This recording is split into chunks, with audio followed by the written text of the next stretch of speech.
Okay class, this is a tutorial of how to make a seamless pattern. So right here I have a pattern that is 8 by 8, resolution of 300 dpi, CMYK color, because these are going to be made into prints.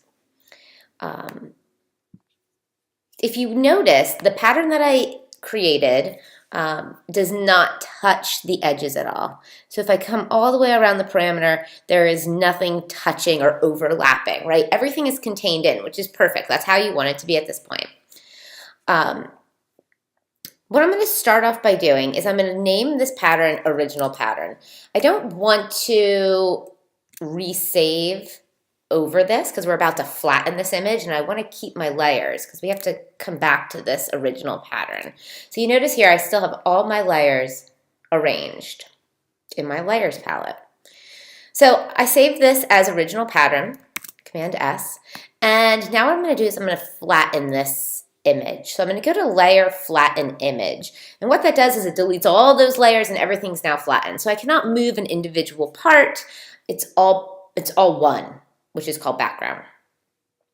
Now I'm going to do a similar thing that you would do with paper, and that would be cutting it in half twice and re-taping it in a way. So I'm going to show my rulers on the top and the left by hitting Command R, and then I'm going to come up to the ruler, I'm going to click and I'm going to drag out, and I want to drag basically where halfway vertically and horizontally. So in that case, it's going to be at 4 inches for each, since this is an 8 by 8 document. These guides are going to help us to show where we're going to cut and paste digitally. Next, I'm going to go up to my rectangle marquee, which is right next to our move tool, and I'm going to make a selection of the right 2 quadrants. So basically, anything that's in this area, I'm selecting. Oops. This is the area that I'm selecting.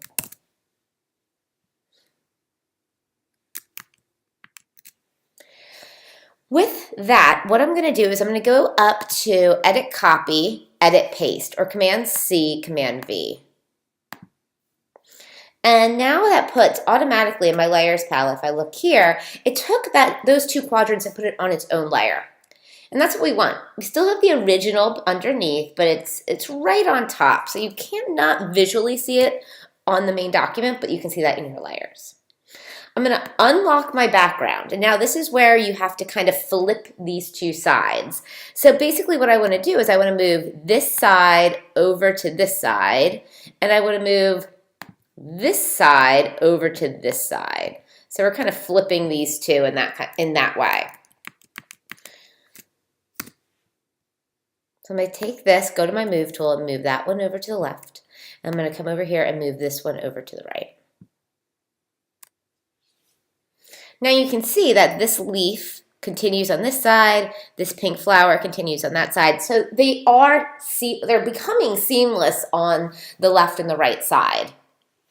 So seamless meaning that when you put them down like tiles on the floor, that you cannot see where one tile ends and the other tile begins. Now what I'm going to do is I'm going to flatten this again. So I'm going to flatten it down, and I'm going to select the top 2 quadrants. So I'm going to select these 2. I'm going to copy and paste again, Command C, Command V. I'm going to go back to my move tool, and I'm going to move that top one down to the bottom, and the background I have to unlock by hitting that little lock button. I'm going to move that to the top. And then what you basically have here is a seamless pattern. If I look here, this flower continues down here, this leaf down there.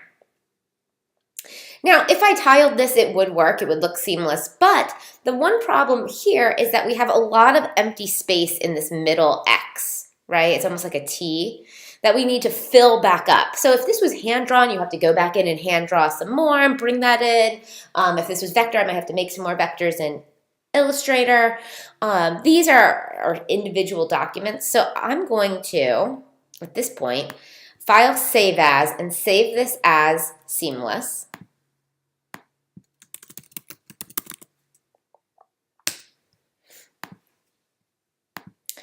And I'm going to reopen my original. So now I have both documents open, the original with all the layers and my new Seamless. And I can flatten this Seamless. We don't have to move those quadrants again. So let's flatten it so it's one. And now what I'm going to do is I want to go back in and fill in those little gaps. And the best way to do that is to come back to my original pattern, be on my Move tool, and I'm going to move over some of these flowers. So I'm just going to move some of these over like this. And I basically want to fill this in as much as possible. This is what's going to actually make it feel seamless. So I have to finish this pattern. I'm going to take some nice big chunk there. I could Command T to scale this down and rotate it if I want to rotate, which might be not a bad idea. And I would continue this process.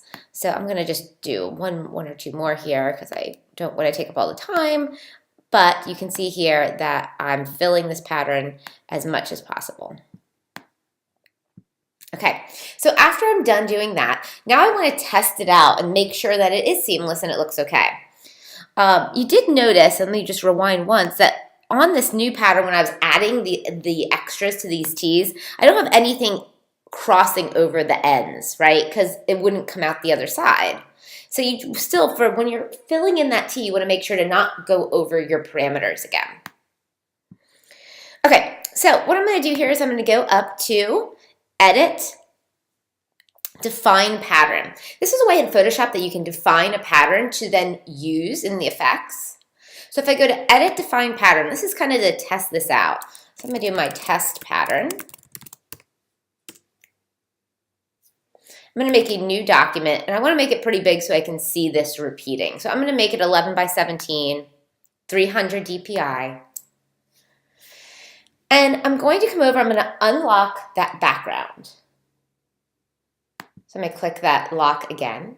I'm going to go down to my effects, that FX down here at the bottom. I'm going to go to Pattern Overlay.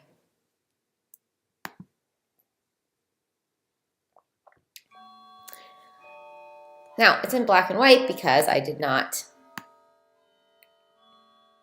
make this the okay color, so let's change that over here.